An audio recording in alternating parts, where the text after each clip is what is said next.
السلام عليكم ورحمة الله وبركاته.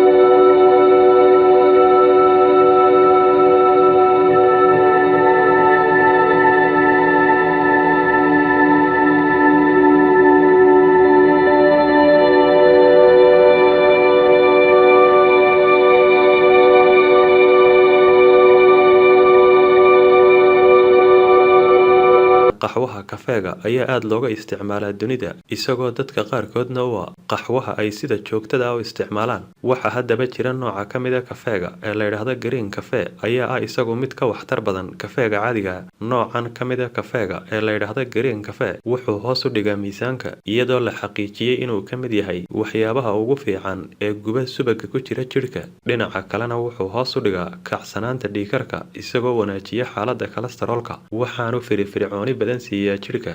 Dhinaca kalena dadka qaata kiniinada dhiigkarka iyo macaanka waxaa lagula taliyaa inta aanay isticmaalin green kafeega inay talo kula noqdaan dhakhtarkooda.